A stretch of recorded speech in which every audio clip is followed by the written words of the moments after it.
Namo tassa bhagavato arahato sama sambuddhassa.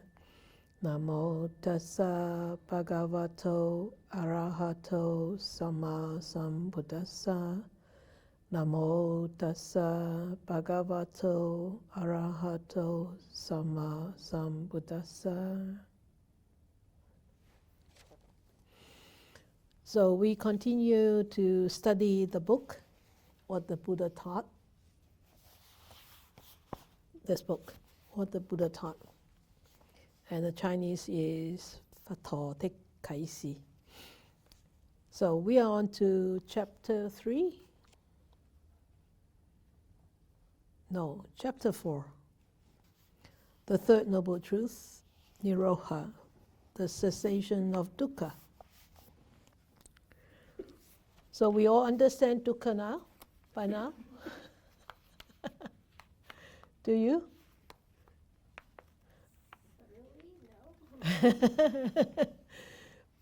Do you understand when you experience dukkha? Do you remind yourself, this is dukkha? How do you do? How? Then what happens after that? For me, it's like a little aha moment. It's like, oh, now, and because of your mini lesson on the 12 links last Yeah. week, it's like, oh, Lori, you're just stuck in this whole craving and this whole ill will and anger thing. You know, you just need to get yourself together. So it's just a moment of realization. Moment of realization and start again. That's what Laurie said. Laurie, you got stuck again. Yeah, come on, Laurie, you got stuck again. And start again. Yeah, what can we do, right? Except start again. It doesn't seem that we have much choice, right? The only option is to start again, right? Yeah, so wonderful. Yeah, I've been using the word dukkha a lot. I remember when I finished my long course just now in January. I went to say thank you to the conducting teacher, and then he said, "Time goes fast, right? It's 21 days already for you." I said, "Yeah." I said, "Not when I'm in dukkha." Not when I'm in dukkha, the time stays. It seems that the time stays and doesn't pass. Yeah, because when we experience dukkha and we sort of find that we are drowned in the dukkha, it's very difficult to convince yourself that this will also pass. And this will pass very soon. Because a lot of times it seems that it stays on forever, right? And that's even more dukkha. So we come to a very sort of positive part of the whole teaching is, wow, there is a way of, there is the cessation of dukkha. Dukkha stops, dukkha disappears. So this is the third noble truth, is the cessation of dukkha, nirodha. So, in here,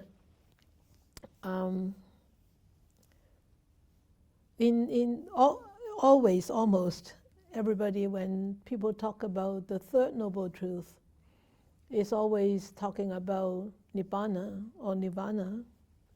And it's very strange that nirvana is the thing that I least want to talk about because I haven't experienced nirvana and it's very difficult to talk about something that I haven't experienced. And because I always think that whenever something that you haven't experienced and you talk about, it's just, literal. It's just words. It really doesn't carry much weight and doesn't carry much meaning to me. To myself, but there is still something that one can learn from understanding the literal meaning of nirvana or nibbana. So, you must have read this chapter 4 over and over again, because I kept saying that we come to this, and eventually we come to this now.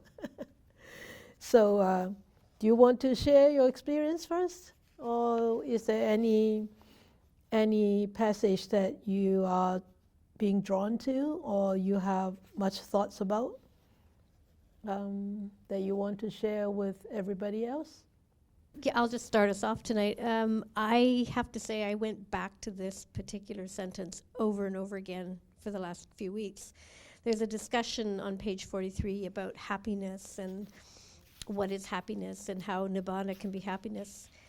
And Sariputra says, what happiness can it be if there is no sensation? Because nibbana does not have sensation. And the very last sentence there, that there is no sensation itself is happiness. Because I just find that so appealing, because we're so conditioned to always feel like we have to have a reaction. We have to feel something, what are your feelings? And are you feeling good? Are you feeling bad? Are you feeling fine? Are you feeling sad? And this idea that maybe just that beautiful neutrality is itself something. Yeah. I found that very appealing. Yeah. It's actually very appealing. Remember when, since you are talking about this, remember last time when we explored the 12 links, we were trying to find out how you can exit, right? How you can exit from these 12 links, as if we're driving on this roundabout. Where is this exit? Taking the first exit, second exit, third exit? So remember that we actually saying that the easiest, well, there is really no easiest. There is this way that we can actually practice, is to come back to the sensation and not being, not judging the sensation by pleasant or unpleasant, or fall into the trap of craving for more pleasant sensation, or fall into the trap of rejecting the unpleasant sensation. And once we start to actually train ourselves to face the sensation with neutrality, that means with objectivity, and just being aware of it, then gradually you will start to notice that your pain tolerance actually increases. And your tolerance to all this unpleasantness really strengthen. And I think this is actually those preliminary steps to this sentence, right? There is no sensation itself is happiness. When we think about happiness, as I always say, or even in the book it says, it's so difficult sometimes to explain these concepts. Because when we try to explain these concepts with words, we already being bound by the words, by the limit of the words. Because words have limitation, and also because we all have a different kind of understanding of words, right? So we are also bound by that limitation, and so a lot of times there is a lot of misinterpretation or excessive. You see, it's difficult. It's so difficult. Or what do you call it? Amplification, like make it too serious, exaggeration, yeah. Or sometimes not exaggerated enough. You you downplay it.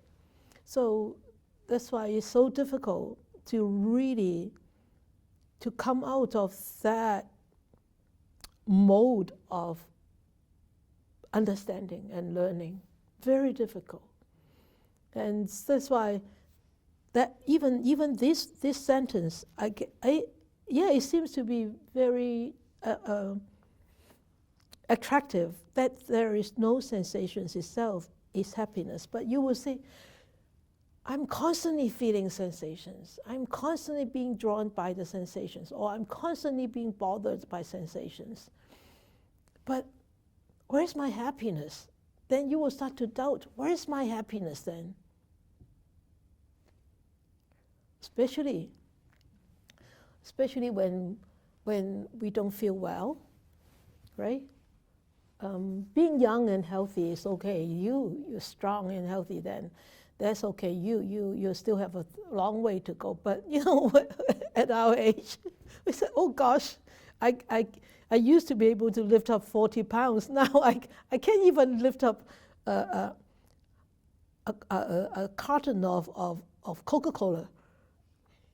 I remember a few weeks ago I went shopping and I bought whole flat of Coke and whole flat of ginger ale. By the time I get back to the parking lot here, I had to call the nuns to come out to help me. I said, I can't lift them. I used to be able to take 2 flats, no problem. But now I can't. And at that time, that is a very, very strong sensation that I'm incapable to do that. Good thing that I didn't, amplify it, exaggerate it, and keep on, smoldering it. So otherwise I would say, oh darn, you're useless and blah, blah, blah, blah, blah. Good thing that I didn't go on. I said, please come and help. I need help. I can't do it myself. So when life is sweet and sound, it seems to be easy to find that neutrality.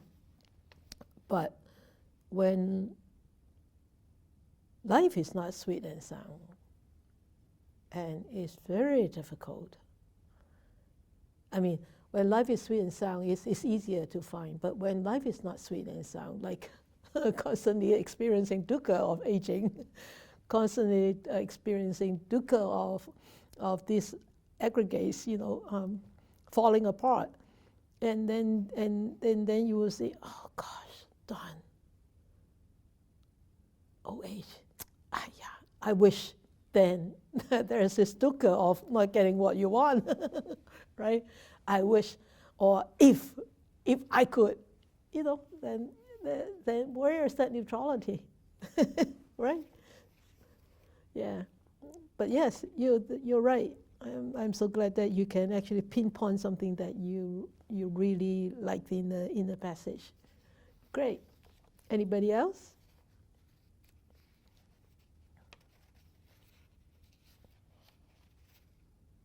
Laurie. You're trying to see if there is somebody putting their hand up. There's any hands, yeah.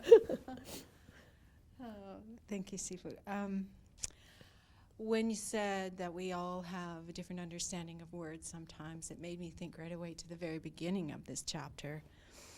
On page 35, when the question is posed, but what is nirvana? Mm. And it goes down sort of about halfway. About the fish? Yeah, about the fish. Yeah, I love that. I do. I love it a lot. The fish and the tortoise, and right? It makes so much sense. Yeah, so because everybody has a different experience, everybody has a different viewpoint. yeah, And I just thought it was really nice. yeah. And that last sentence, it goes on page 36. So the Lankavatara Sutra says that ignorant people get stuck in words like an elephant In the mud. Wow. Can you imagine the elephant in the mud? How can you come out? Because the elephant is so big and so heavy, right? And it gets stuck in the mud. I love this simile, this fish and the tortoise. The tortoise just came back from the land, and it was telling the fish that he just returned to the lake after a walk on the land. The fish said, you mean swimming, right? The tortoise tried to explain that one couldn't swim on the land, that it was solid and that one walked on it. But the fish insisted that there could be nothing like it, that it must be liquid like this lake with waves, and that one must be able to dive and swim there. So that's the fish perception of the world that he lives in. And it cannot understand that there is other world besides the ocean or the lake, the water. So it doesn't know. It's limited. So same with us understanding the words, right? Yeah, I love that story. I can vividly see that story, the tortoise talking to the fish, and the fish just arguing. And the tortoise tried to explain and still cannot get it through. You cannot get it through. You know, when I see this simile, when I see this metaphor, it reminded me of us when we are ignorant, when we are all blinded by our own views, own wrong views. We can't hear anything. We can't see anything. And sometimes it could be very detrimental. Not sometimes, but a lot of times it's actually very detrimental, or it is. Why it is detrimental, maybe I'm using the wrong word, but it could be detrimental because when one is blindfolded by one's wrong view, or they cannot hear because they hold on to that view, and that view just become a big, thick iron curtain. That big, thick iron curtain actually stops you from seeing through to the truth. And you get so stuck in that experience that you think that, yes, I am right and I am correct. And this is what should happen and this is what should not happen because of that view. And so this is just the view of the fish about the lake. But no matter how hard the tortoise tried to explain to the fish that no, the land is solid and it is not fluid, and nobody can swim on land. But it can't see it. It can't understand because he has this limitation. At that time, the fish is limited by his own perceptions of existence, the world that he existed in. So as I always, this is one of my motto: how to actually conduct myself. Is when somebody tells me that I'm wrong, possibly the first time I will say, I'll be very angry. No, I'm right. I'm totally correct.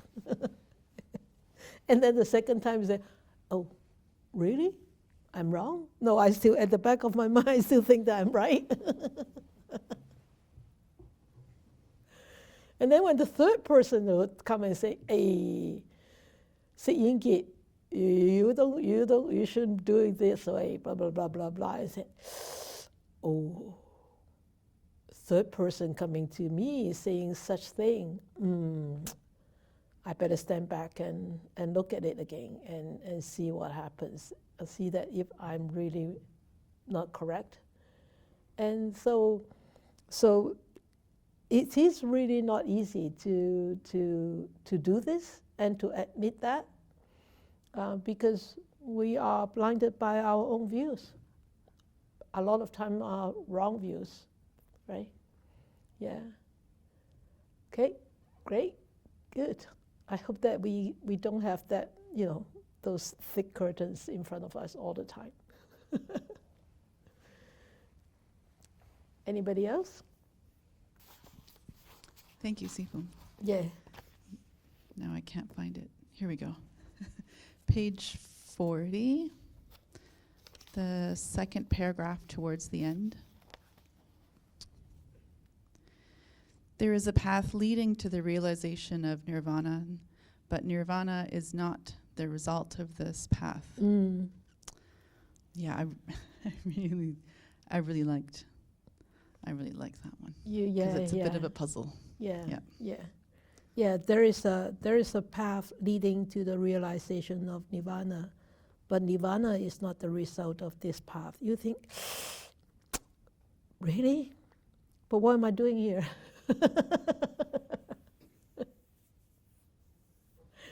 But what am I doing here?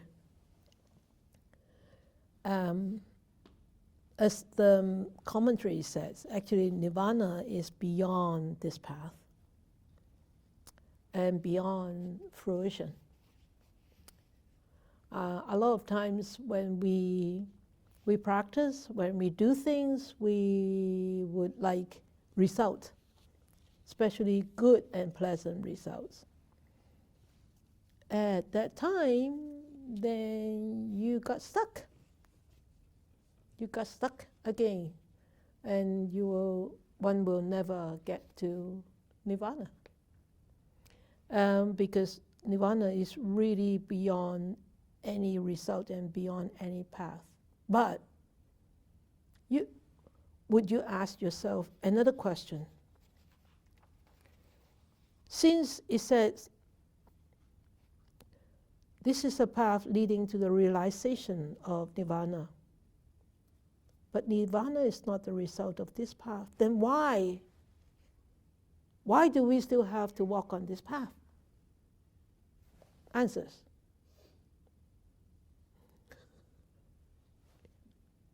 You bring this on. Dukkha. No. Why? Well, I found the answer in the next sentence right after. Oh, really? I don't know. It made sense to me. You may get to the mountain along a path, but the mountain is not the result of that path. I don't know. Yeah, that's right. That's quite helpful. I thought you did. It's Good not from that me. you found the answers there. Yeah, you may get to the mountain along a path, but the mountain is not the result, not an effect of the path. The mountain is there, right? So the destiny is already there. Is already there. The destiny is already there. But that is not the result of this journey, right? So it's a very different thing. It's not the effect of the path. Then,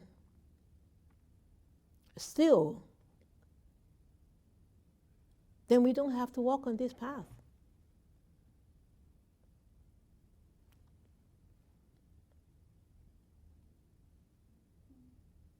Since the destiny is not the result of this path, why would it necessary to keep on walking on the path?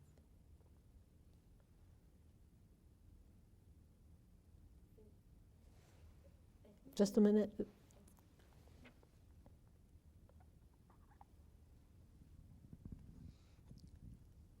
I think we're not wise enough to just realize ourselves, so we need, it's like the raft. We need the raft to help us there. Good. Yeah, you need the raft to help you there. Once you get to the other side of the bank, you should leave the raft. The raft helps you to get to the other bank. The raft is not the result of the other bank, right? Yeah, great. Ma? I was thinking,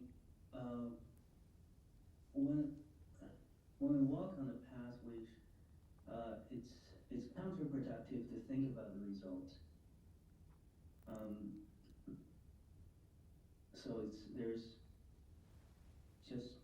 And also this is the only way leading to final goal, but thinking about the result is counterproductive. So it's that's Yeah. my thought. Yeah, thinking of the result is counterproductive. And the most important thing is really keep walking on it. The path is productive by itself. The path is productive itself. And when one is walking on the path, one is helping one to be productive, you would say, huh? And so then there is this direction, and the path is that direction for you to follow, for us to follow. If we do not have the direction, then we are sort of like a chicken with no head.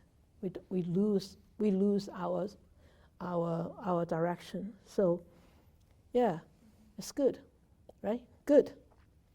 So I want to share with you a passage from this book, The Vision of Dhamma, Buddha's writings of Nyanaponika Thera. And in here, it says the cessations of suffering. It says the extinction of craving, the stealing of the thirst for existence, the total destruction of greed, hate, and delusion, and with it deliverance from future rebirth. This is the deliverance from suffering. This is the highest goal. That is Nibbana. And it says in here, when you go through this whole chapter, you will find that actually a lot of times they describe Nibbana as not something else. Nibbana is not this. Nibbana is not that, right? So that's why a lot of people have this idea of, very negative, very sort of pessimistic, but when we look at it when we look at it more from here, because we know that speech really can only express our world in such limitations. So it is very difficult to really use words to understand what is Nibbana or what is Nirvana. So when you folks actually practice meditation, and sometimes you will have experienced this kind of complete stillness, nothingness. It seems that there is so much like peace and ease there, and that you can say that at that time the mind is so contented, the mind is so quiet, the mind is so focused, the mind is so clear, and so still, and so so many this kind of qualities there. You can say, Nyanaponika said, you actually at that time, there is this very faint idea of the taste of nirvana. But it could be like, it's gone, right? So that's why he says, Nibbana really cannot be described in positive terms. He said it can only be experienced, and realized here and now in this life, and this is called visible Nibbana. And he said, this is when the one who has attained holiness knows, once there was craving and that was evil. Now it is no more, and that is good. When there is no more craving, then that is good. No more unwholesomeness. Once there was hate, and that was evil. Now it is no more, and that is good. Once there was delusion, and that was evil. Now it is no more, and that is good. So thus dwells the Holy One, stilled in his lifetime, extinguished, cooled, blissful, with a holy heart. That means when there is no dirt on this rope, it is a clean rope. Right? So what it means, that actually echoes to what people actually give a definition about Nibbana. Nibbana is, it says, is the total quenching, extinction of thirst, right? And a quenching of the activity of the grasping mind and its related release. So it says,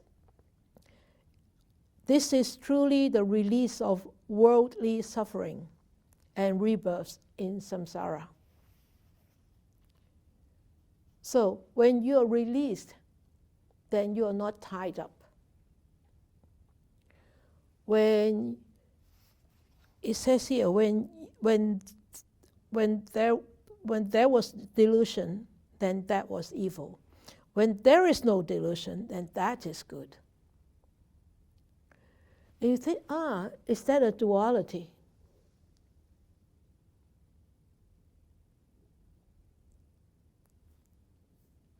Is that a relativity?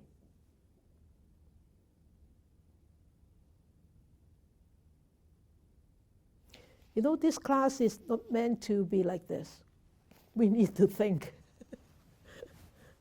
Some students think that this class is so boring, so they don't want to come because they rather hear me, expounding the Dhamma and blah, blah, blah, blah, blah. And he said, I rather you spending 2/3 of the time or 3/4 of the time of the class, explaining the third noble truth, the first noble truth, and I don't like this. I don't like this format. So I have students telling me this. So I said, yeah, okay, never mind, doesn't matter. But this is what I want, is we think about these things. We see if we could think about it, out of the box.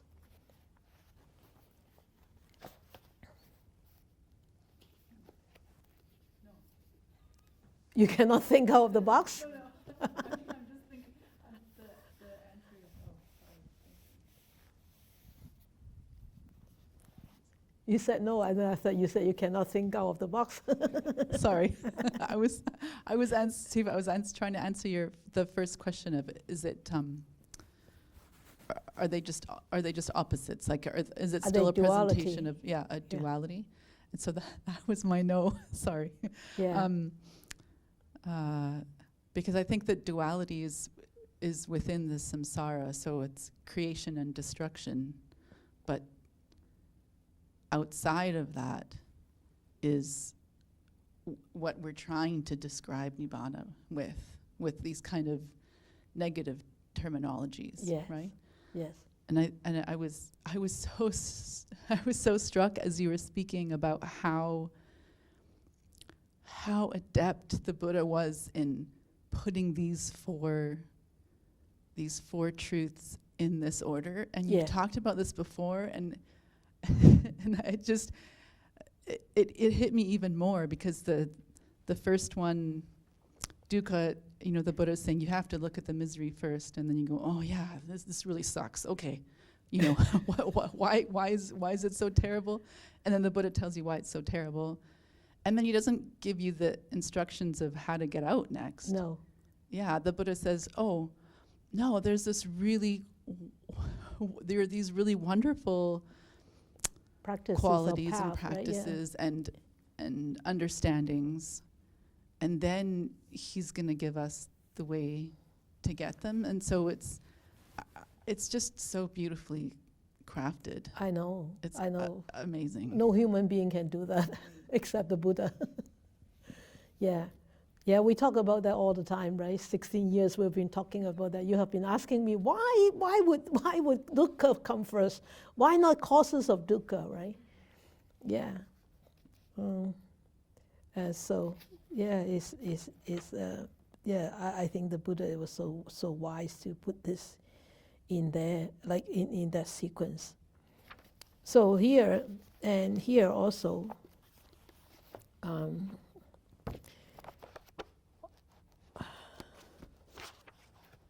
hope I get it right. Yep. And in this book by Professor Peter Harvey, An Introduction to Buddhism, this is actually a very old book now. I think he's probably get a newer version, right? This, big, wow, really. So mine is really baby one. Yeah, this is the 2007 version. So yours is like a Samyutta Nikaya, yeah, or bigger than that. Okay, and he says in here, Peter Harvey said the introduction to Buddhism, he said Nibbana means extinction or quenching, being the word used for the extinction of a fire. A fire. And the fires of which Nibbana is the extinction are described in the fire sermon. Fire sermon. And that is a beautiful sermon that we all really need to actually look at. And I have the fire sermon here today. And this fire sermon is actually talking about the Buddha and Kassapa. So you have heard about Kassapa. Kassapa, one of the very prominent students of the Buddha. But before he became the student of the Buddha, he was a Brahmin hermit who actually worshipped the fire god and also keeping a fire dragon. And Kassapa was the chief of this whole group who actually worshipped the fire god. So one day, Kassapa was in this Ravula place, and the Buddha was there and asked Kassapa, "Can I stay in that room where you keep your sacred fire going, non-stop going?" And Kassapa, seeing the Buddha so gracious and so beautiful, and he thought to himself, "Wow, this is a great teacher, a noble teacher." They call such a person a muni. And he said, should he stay overnight in the room where the sacred fire is kept, that serpent, that dragon, that fire dragon will definitely kill him, and he will perish.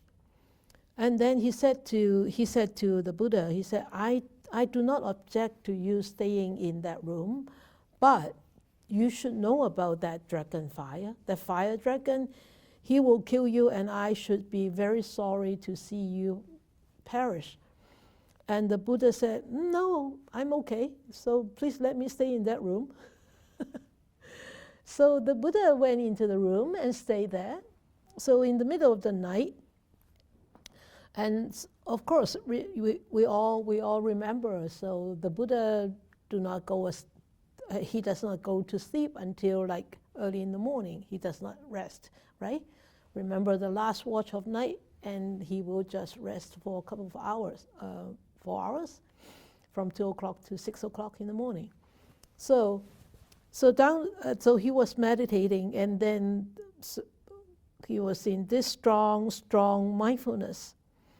And during the night, the dragon came, and belching himself with rage, with his fire and everything, and trying to burn down the whole room and burn down the Buddha.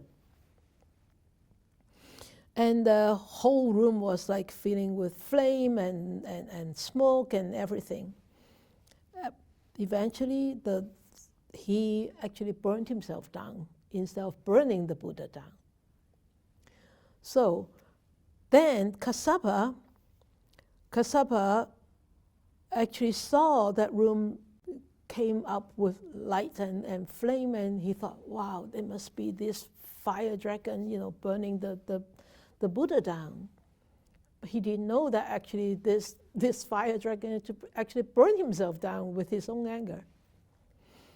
So and then when he was so sorry, and then in the morning the Buddha actually walked out, and he showed the body of this fiery dead fire dragon to Kassapa, and said to Kassapa, his fire has been conquered by my fire.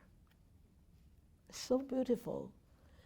And Kassapa thought to himself, wow, Sakamuni is a great, great samana, and he possesses high powers, and he is not holy like me. Kassapa still thinks that he is not holy like the Buddha is still not holy like him. So there was a festival, and Kassapa thought, the people will come here from all parts of this country and will see this great Sakamuni. And when he speaks to them, they will believe in him and abandon me. So Kassapa becomes more and more envious. So when the day of the festival arrived, the Buddha retired and did not go to the festival. And the Kassapa went to the Buddha on the next morning, and he said, so why did you not come to the festival? And the Buddha said, oh, why did you ask me such question? You didn't want me to come to the festival, right? Because you think that when I was there, people will abandon you. So that's why I didn't go to the festival. And wow, the Kassapa thought, wow, this Muni, Sakamuni, he can read my mind. He know all these secret thoughts, but he's not holier like me. He still thinks that the Buddha was not as holy as him. So the Buddha said to Kassapa, he said, Kassapa, you should see the truth. You should start seeing the truth and accept it not because of envy, but in your heart you should ask yourself, is envy holiness? Is envy a holy quality? And you should know envy is the last remnant of self. Wow, this is so beautiful. That has remained in your mind. Remnant. Just minute remnant of self that remains in Kassapa's mind. And that stops him from reaching Nibbana. And Kassapa totally surrendered at that time when he heard the Buddha taught that, when he heard the Buddha said that. And he became so remorseful and surrendering, and his envy just completely became eradicated. And he bowed down to the Buddha and said, Buddha, our master, let me receive ordination from you. And the Buddha said, yes, I will ordain you, but you have to inform your group first. You have to inform your group first, your group of students, followers. And so Kassapa went to the group and said to them, he said, I'm anxious to lead a religious life under the direction of the great Sakamuni, who is the enlightened one, the Buddha. Do as you think best. So students, you do whatever you think that is best. So then all these they call Jatilas, and all these students, they said, oh, wow, we also conceived a profound affection for the great Sakyamuni. And if you will join his brotherhood, we will do likewise. So in some of the literatures, it says 1,000 of these Jatilas, actually these people following Kassapa, went to join the monkhood under the Buddha. So then Kassapa has two brothers. When they joined the monastic, the sangha, they threw all their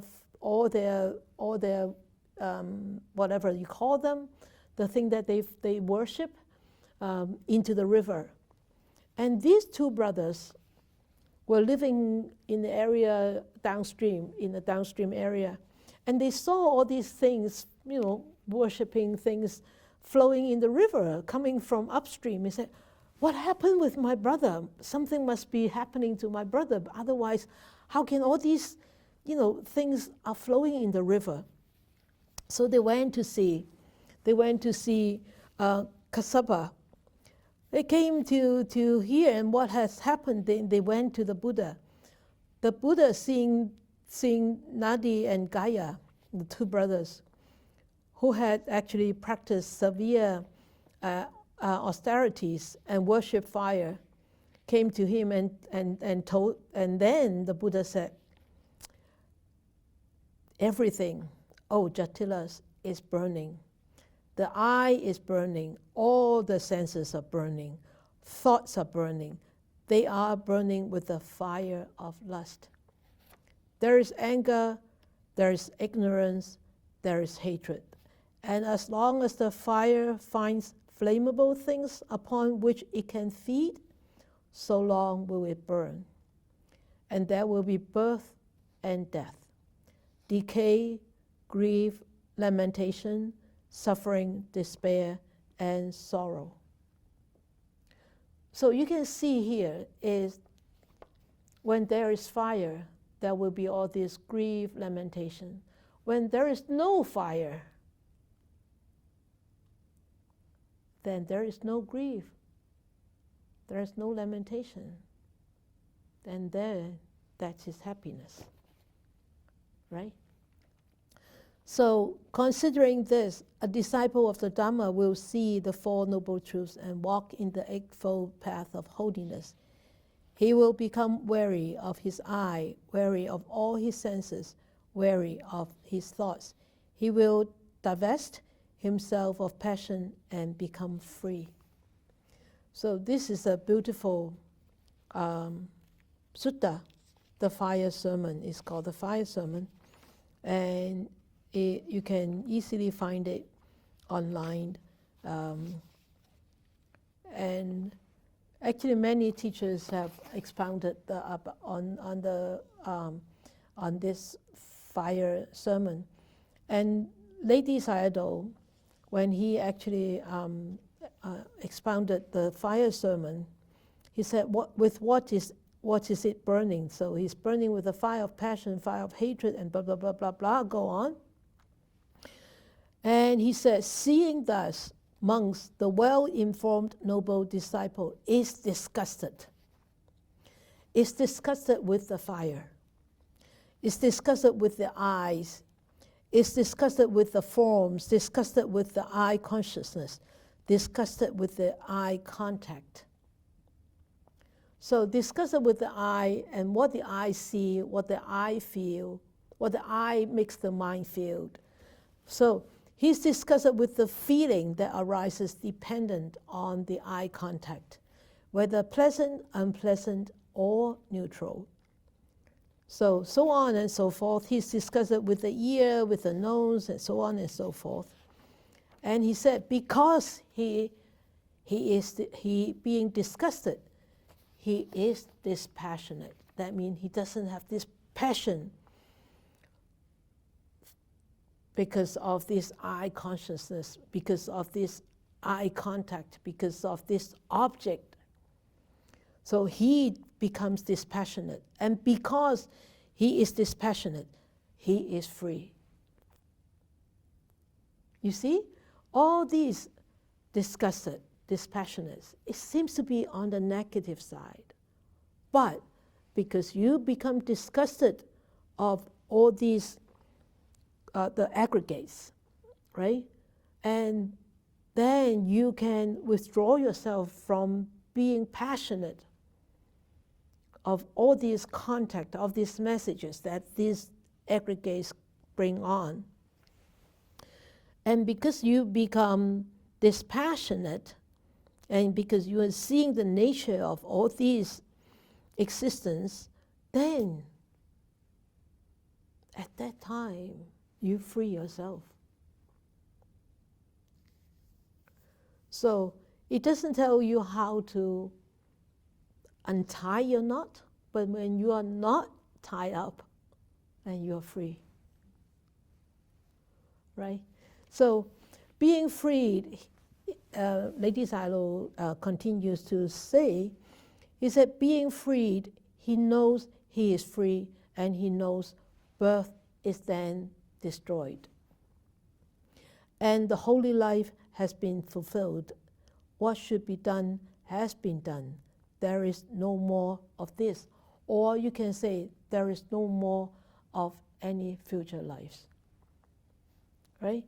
So, and he said in the commentary that while using the word disgusted sounds a bit strong, he said the meaning is that once one sees that the senses arise out of sense contact and resultant sense attachment, which may be low and base, one becomes disenchanted and one turns away from such sense consciousness and desires, and which also lead to false expectations dependent upon ignorance. Right? So this fire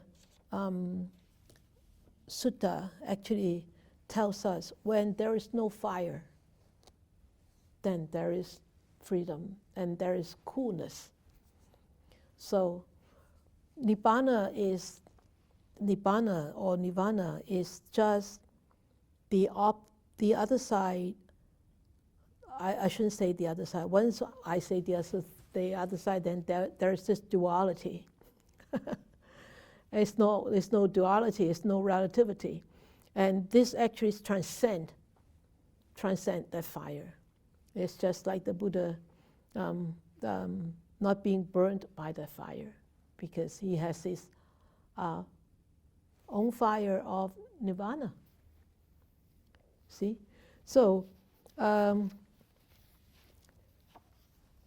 you know that there is two kinds of nirvana, right? One kind of nirvana is nirvana with a remainder, and there is a nirvana without a remainder. So you know what is a nirvana with remainder? That means one still has to come back to as a human life, one more human life or 7 more human lives. That is a nirvana with remainder. That means in the Sotapanna or Anagami, they attain nirvana in Sotapanna or Anagami, but still there is a remainder of fetters that needed to be eradicated. So that nirvana that they attained is not the ultimate nirvana. It's a nirvana with remainder. Then there is the nirvana without remainder, that is the arahat, and also the Buddhahood. So of course the ultimate one is the Buddhahood, right? And being an arahat, that is the arahat nirvana, and still that still needs to progress to Buddhahood. So that is nirvana without remainder, which is, of course, when you say nirvana with a remainder, that means after death, this death of this life, that it has to come, he or she has to come back again. So it happens upon death. That means there is a rebirth or reincarnation again for those who attain nirvana with remainder. Okay, so nirvana is you can say, I think I read somewhere, I can't remember. It is the only permanent reality. The only permanent reality. So everything else is impermanent, but nirvana is the only permanent reality, and that makes sense. That makes sense, right? So why does it make sense? Because why? It makes sense because the Buddha has attained nirvana already, and we will never find another Sakyamuni Buddha anymore. He's gone there in that nirvana state, and he's free from everything, and so there is no point of him coming back a rebirth or reincarnate, and so that nirvana is a permanent state. Not existence. Don't say permanent state of existence. Then that is wrong. Okay. This nirvana thing is actually I always think that is kind of a catch-22 situation. Is that what you describe? Is really you don't. It's really, I think. It's not a waste of time, but it's kind of a waste of time to talk about nirvana, because it's for me, I think spending time in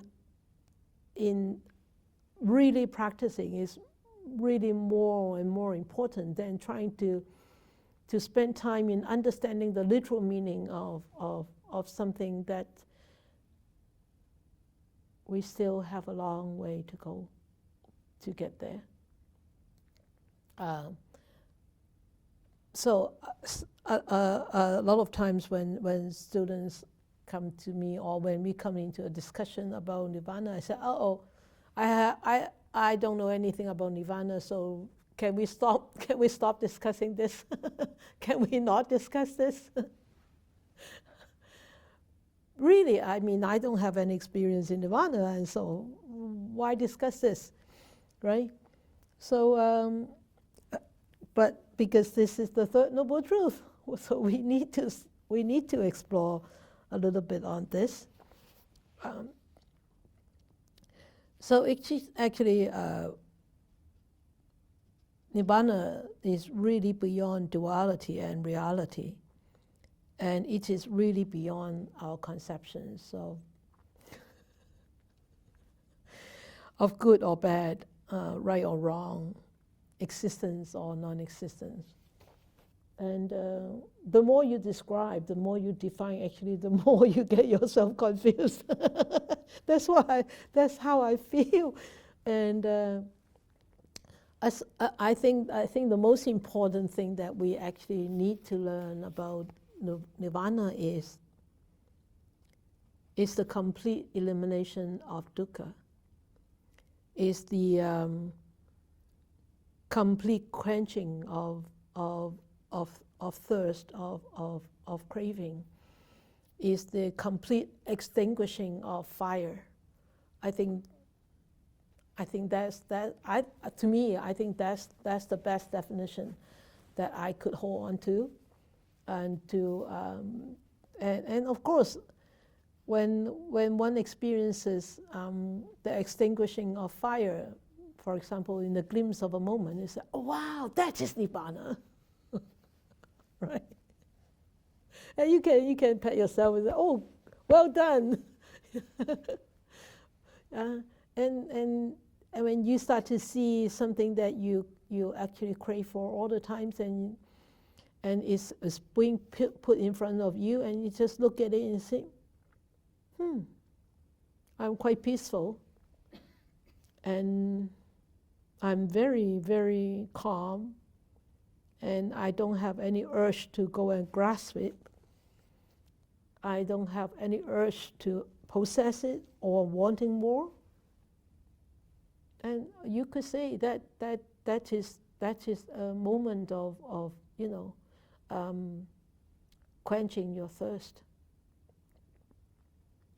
During the hot summer, when you have one cold water, sip of cold water, it's like, wow, it feels so good. That quenching of thirst feels so good and so grounding. So I think this is because of the limitation of language, and it is actually so difficult to. The more we describe, I think the more we confuse ourselves, because it's unfathomable.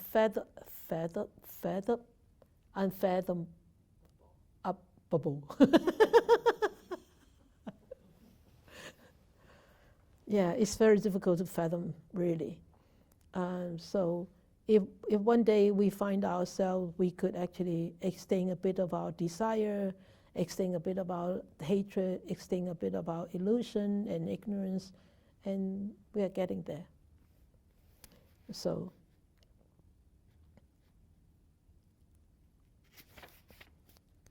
anything else? And I want to, so keep on reminding you is to, in order to free oneself, there is this passage here. It says 39 on the second paragraph. He said, the fifth line. He knows that all those sensations will be pacified with the dissolution of the body, just as the flame of a lamp goes out when oil and wick give out. So he says here, experiences a pleasant or neutral sensation. He knows that it is impermanent, that it does not bind him, that it is not experienced with passion. Whatever may be the sensation, he experiences it without being bound to it. Right? So here, so it actually strengthens our confidence in the practice of in the practice, and also the understanding from these 12 links, putting our attention or developing our awareness in the sensations, whether it's physical or emotional, because what it says here, he knows that all these sensations will be pacified with the dissolution of the body. So why attach to it? Why being led by it? Why being trapped by them? Why being fooled by them?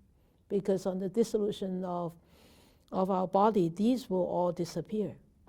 And just like an oil lamp, when oil runs out, when the wick runs out, disappear. There's nothing we can do, right?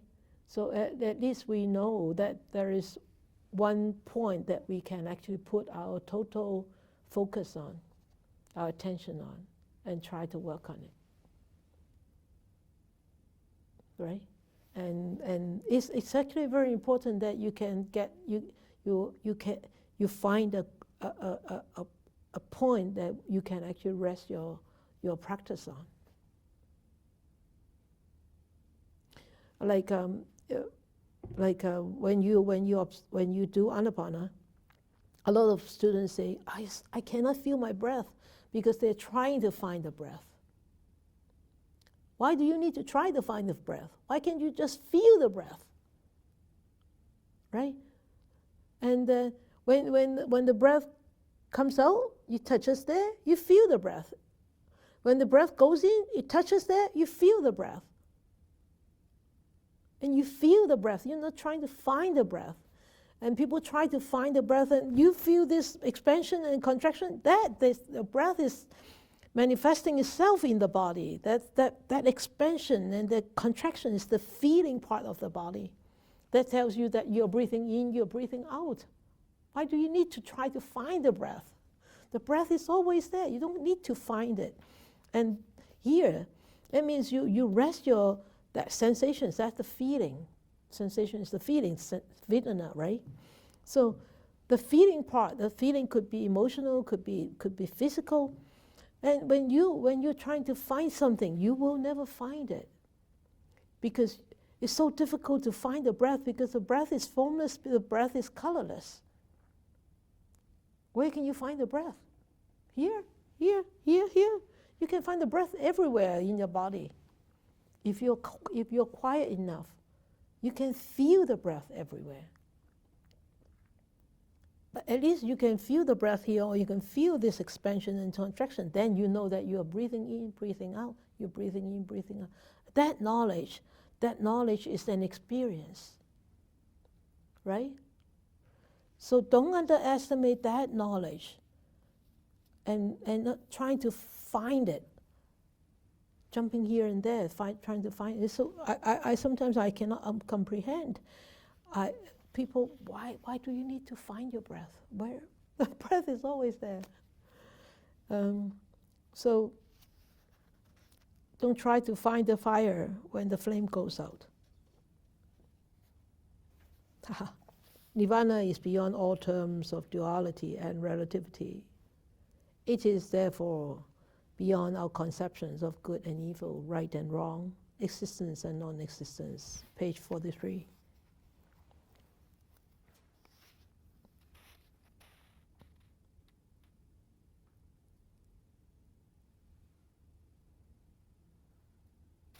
And continue. Sariputta once said, "Oh friend, nirvana is happiness, nirvana is happiness." Then Udaya asked, "But friend Sariputta, what happiness can it be if there is no sensation?" You see?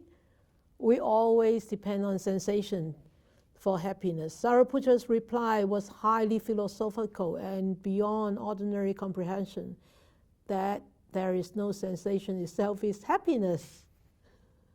Right? That's what Versha said. Yeah. So you have to see what's the conversation between Sariputta and Udayi, right? Then you will see how wonderful that sentence is. So, to be realized by the wise within themselves, not to be realized by studying the book.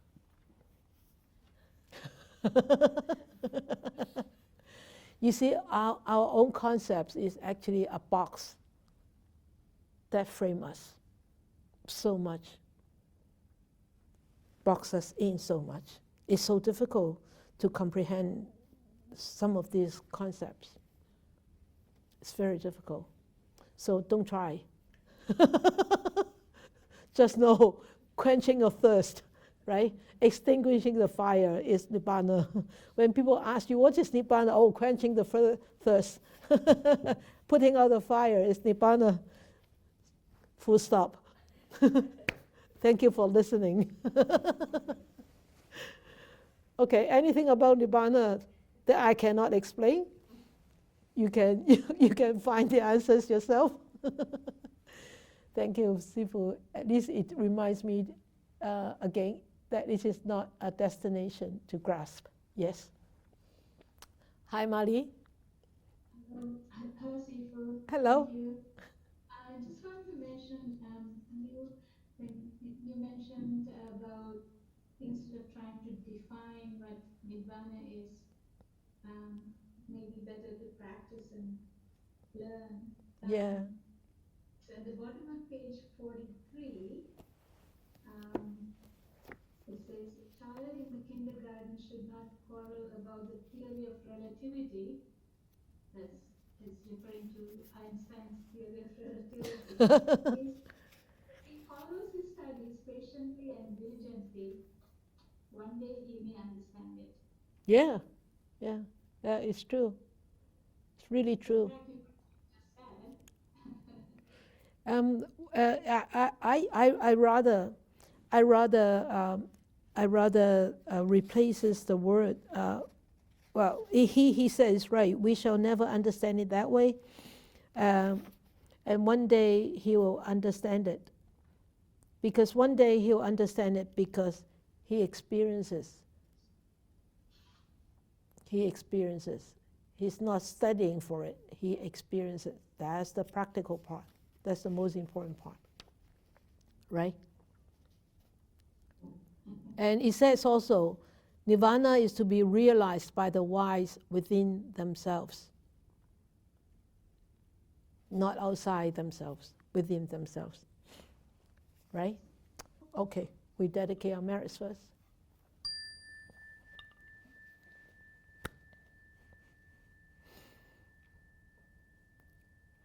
May we share all our merits with all beings.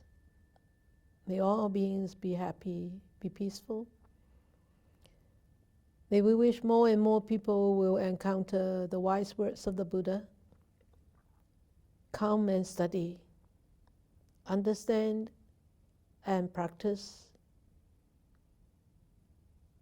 to liberate oneself from all the entanglements, eradicate all the fetters, and be ultimately free and happy and peaceful.